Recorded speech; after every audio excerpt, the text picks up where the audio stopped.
तो आज हम सीखेंगे ओरायन कॉन्स्टेलेशन के बारे में। क्या आप बता सकते हैं कि ओरायन कॉन्स्टेलेशन क्या है?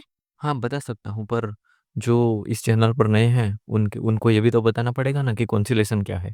तो constellation is group of star, मतलब कि स्टार्स मिलके कोई भी शेप बनाते हैं, या शेप शेप या फिर कोई भी मतलब पिक्चर बनाते हैं, तो उसको हम बोलेंगे कॉन्स्टेलेशन।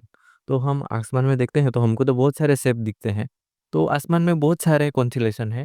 टोटल 88 कॉन्स्टेलेशन है। जो नॉर्थ हेमिस्फीयर है ना, जो नॉर्थ हेमिस्फीयर है एंड जो साउथर्न हेमिस्फीयर है उसमें वो बट गए हैं। तो जो हमारा नॉर्थर्न हेमिस्फीयर में सबसे आसानी से दिखने वाला कॉन्स्टेलेशन है हमारा ओरायन कॉन्स्टेलेशन। ओरायन कॉन्स्टेलेशन आपको कैसे कैसे ढूंढ सकते हैं? तो मे बी आप आप ऊपर अगर अगर जाके अगर आप एस्ट्रोनॉमी में नए हो, जो हमारी जो जो सेलेरियम की ऐप है उसका आप यूज़ कर सकते हो। थोड़ा ब्रह्मा विजय है ना, हाँ, तो आप सेलेरियम ऐप का यूज़ कर सकते हो। उसमें आप ओरायन कॉन्स्टेलेशन लिखोगे, वो आपको ले जाएगा। या तो फिर आपको थोड़े ईस्ट, सॉरी, ईस्ट। साउथ में आपको ये कॉन्स्टेलेशन दिखेगा, और बहुत आसानी से दिखेगा, क्योंकि जो ओरियन बेल्ट के 3 स्टार है, हम्म, अल्निटाक, अल्निलाम और मिंटाका, ये 3 एक मतलब स्ट्रेट लाइन में है, वो आप आसानी से ढूंढ सकते हैं। तो ये एक शिकारी कॉन्स्टेलेशन है, मतलब कि एक शिकारी के शेप में दिखने वाला कॉन्स्टेलेशन है। मतलब एक हंटर। हाँ, एक माइटी हंटर, बहुत बड़ा हंटर, जो किसके पीछे पड़ा है? तो वो है टोरस, टोरस द बुल, मतलब कि उसके पीछे उसका शिकार करने के लिए जा रहा है, ऐसा हमको दिखेगा। टोरस की बात हम बाद में करेंगे। टोरस में एक्चुअली में मार्स है, पर उसकी बात हम बाद में करेंगे। अभी हम इसमें कंटिन्यू करते हैं। आगे आगे बढ़े। तो जो शिकारी है उसका जो लेफ्ट हैंड है, वहाँ पे जो स्टार है वो है बीटरजूस। मतलब बीटरजूस एक रेड जायंट है।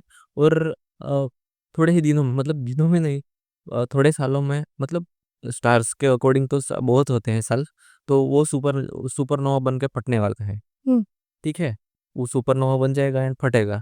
ठीक है, सुपर जायंट बन चुका है, मतलब रेड जायंट बन चुका है। एक रेड जायंट स्टार है, मतलब हम उसको टेलीस्कोप से देखेंगे तो हमको थोड़ा रेडिश दिखेगा। ठीक है, क्योंकि वो फटने वाला। हाँ, फटने वाला है। अभी हम थोड़े चलते हैं राइट साइड। तो जो राइट साइड का हैंड है हंटर का, मतलब जो ओरायन कॉन्स्टेलेशन का, तो वो बना है बेलाट्रिक्स। वहाँ जो स्टार्स हैं उसको बेलाट्रिक्स बोलेंगे। अगर आपको पता होगा तो हमारे यहाँ की एक स्टार्टअप वाली कंपनी है, उसका नाम भी बेलाट्रिक्स है। तो वो कहाँ से पड़ा है? तो ये बेलाट्रिक्स स्टार्स है, उसके नाम पर से पड़ा है। ठीक है, फिर हम थोड़ा नीचे चलेंगे तो हमें 3 स्टार दिखेंगे। जो 3 स्टार हैं वो है इल्निलाक, अल्निटाक, अल्निलाम ने, मिंटा का, ये 3 स्टार हैं। आपको ये 3 लाइन में दिखेंगे, पर ये एक दूसरे से बहुत बहुत ज़्यादा दूर नज़दीक हैं। ठीक है, मतलब कोई स्टार हमको 3 साथ में दिख रहे हैं सेम साइज़ के, पर वो सेम साइज़ के नहीं है। कोई दूर है, कोई नज़दीक है। फॉर एग्जांपल, कोई चीज़ बहुत बड़ी होती है पर हमसे दूर होती है तो हमें छोटी दिखती है, और कोई चीज़ बहुत बड़ी होती है, मतलब छोटी होती है, पर हमारे नज़दीक होती है तो हमें बड़ी दिखती है। हाँ, आप पर जैसे कि देख सकते हैं। फॉर एग्जांपल, जो हम दिन में जो सन देखते हैं एंड मून देखते हैं, तो दोनों हमें काइंड ऑफ सेम साइज के लगते हैं। नहीं, जब मून, छोटे लग। हाँ, पर जो मून है, मून एक्चुअली में सन से बहुत छोटा है, पर हमारे से नज़दीक से है इसलिए हमको बड़ा दिखता है। जबकि सन है वो हमारे से दूर है, इसलिए हमको बड़ा दिखता है। ठीक है, तो ये है अ, जो ओरायन बेल्ट है वहाँ के जो स्टार हैं उसके बारे में हमने बात की। अब उससे हम थोड़े नीचे जाएंगे तो हमें दिखेंगे 2 स्टार और 2 लेग के पास। तो एक लेग के पास है, उसका नाम होता है सेग, एंड उसके बाजू में जो स्टार है उसका नाम है राइजल। जो राइजल है वो एक ब्लू कलर का स्टार है। स्टार्स मतलब स्टार्स के कलर के अकॉर्डिंग हम मतलब उसकी एज का हम अंदाजा लगा सकते हैं। फॉर एग्जांपल, ब्लू से लेकर रेड तक। फॉर एग्जांपल, कोई स्टार्स है वो ब्लू कलर का है, मीन्स ब्लू कलर का होता है वो यंग यंग स्टार है। और यंग जो रेड, मतलब। यंग मतलब कि वो नया नया बना स्टार होता है। और जो रेड कलर के होते हैं वो खत्म होने के। येलो मतलब बीच में, मतलब वो यंग से थोड़ा ज्यादा है, या ज्यादा है। फॉर एग्जांपल, हम घर में जो गैस यूज करते हैं, सिलेंडर। हाँ, सिलेंडर, जब वो हम नया नया भरवा के लाते हैं तो हमें ब्लू कलर का दिखता है। ठीक है, फिर जब वो खत्म होने का आता है तो हमें रेड फ्लेम दिखती है। ऐसा किस लिए? क्योंकि फ्यूल खत्म हो चुका है। वैसा ही स्टार के साथ है। ब्लू मतलब नया नया स्टार्स। ठीक है, येलो मतलब थोड़ा उससे पुराना। अभी हमारा जो सन है वो येलो येलो ही है, मतलब कि उसकी आधी एज खत्म हो चुकी है। और जब हम जो बीटलजूस की बात करते हैं तो वो रेड जायंट बन चुका है और अभी थोड़े दिनों में वो सुपरनोवा बन के फटेगा। कौन? आपको बीटलजूस नाम का स्टार है ना, जो ओरायन कॉन्स्टेलेशन में, वो। तो अगर आपको सुपरनोवा के बारे में आपको पता है, सुपरनोवा के बारे में नहीं पता, ओके, तो हम एक वीडियो बनाएंगे, उसमें सुपरनोवा के बारे में भी बात करेंगे। अभी हमारे बहुत सारे वीडियो आने वाले हैं। फॉर एग्जांपल न्यूट्रॉन स्टार के बारे में आने वाला है, फिर वाइट डवार्फ के बारे में आने वाला है, ब्लैक होल के बारे में तो आ चुका है पर उतना डिटेल में नहीं आया है, ठीक है, तो उसके बारे में भी लाएंगे। वैसे ही एक एक हम क्या करेंगे कि एक स्टार्स के बारे में भी वीडियो लाएंगे कि जो स्टार्स यंग होते हैं वो किस कलर के होते हैं। और हमने जो लास्ट वीडियो था उसमें रेड शिफ्ट की बात की थी कि जो मिल्की वे है एंड जो एंड्रोमेडा है एक दूसरे से दूर जा रही है, तो वो कैसे पता चल रहा है, तो रेड शिफ्ट मतलब कि एक दूसरे से दूर जाती हुई चीजें हमें रेड शिफ्ट दिखती है, तो वो कैसे एस्ट्रोनॉमर पता लगाते हैं, तो उसके बारे में भी बात करेंगे। तो अभी चलते हैं जो हमारी ओरायन कॉन्स्टेलेशन है उस पर। तो जो जो रीगल वो ब्लू कलर का स्टार है, मतलब कि वो यंग स्टार है। और वो कितना ब्राइट है पता है, हमारे सन से। कौन से सन से? हमारा जो सन है उससे 40,000 टाइम्स ब्राइटर है, ठीक है, 40,000 ब्राइटर। हम दिन में निकलते हैं तो हमें कितनी धूप लगती है, बहुत धूप लगती है ना, तो उससे 40 टाइम्स, मतलब तो हम उसको सीधा देखेंगे तो हम तो अंधे ही हो जाएंगे। हाँ। तो राइजल हमारे से दूर है, मतलब अभी एक्चुअल में क्या होता है कि दिन में हमको सन दिखता है, सन भी एक स्टार है, पर वो दिन में हमें क्यों दिखता है, क्योंकि हमसे नजदीक है। जबकि ये स्टार्स है ना, वो सन से बड़े बड़े हैं, बहुत बड़े बड़े हैं, बट हमारे सन से बहुत दूर है, हमारी अर्थ से बहुत दूर है। हमको लगते हैं एकदम छोटे, छोटे छोटे, पर ट्विंकल ट्विंकल करते हैं वैसे नहीं, अपनी जगह पे ही रहते।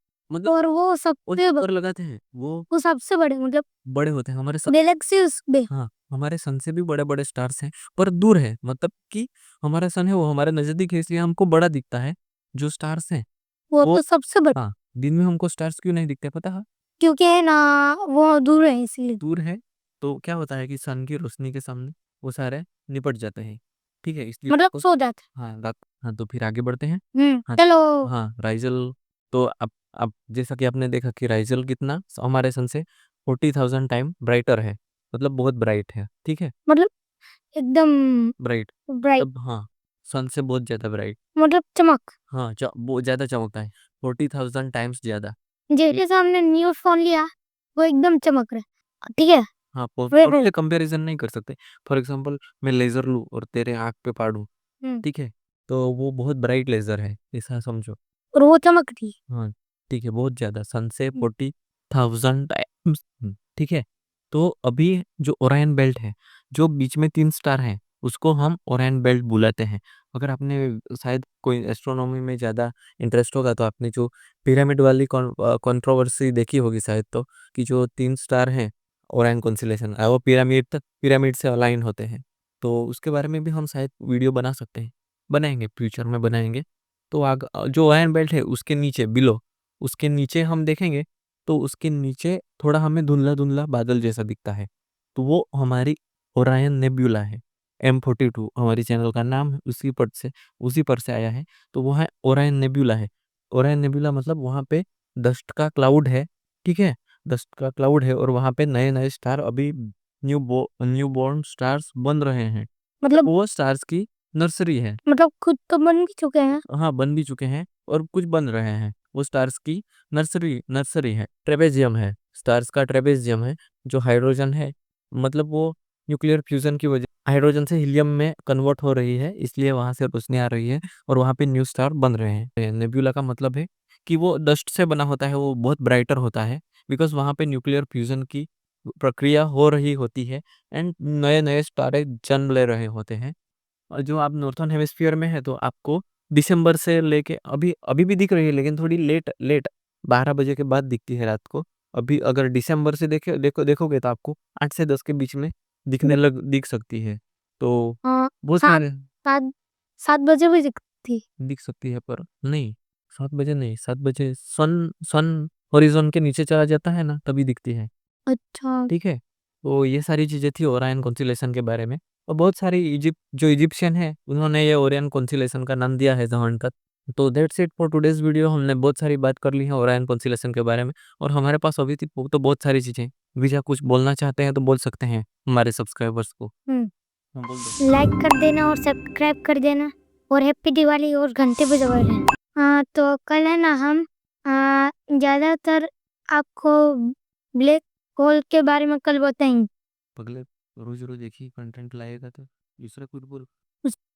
दूसरा हम बताएंगे कि गैलेक्सी कैसे बनती है। ठीक है, तो फिर मिलते हैं नेक्स्ट वीडियो में। तो मिलते हैं नेक्स्ट वीडियो में। Happy Diwali, happy Dhanteras, happy happy Dhanteras. को दिखते हैं।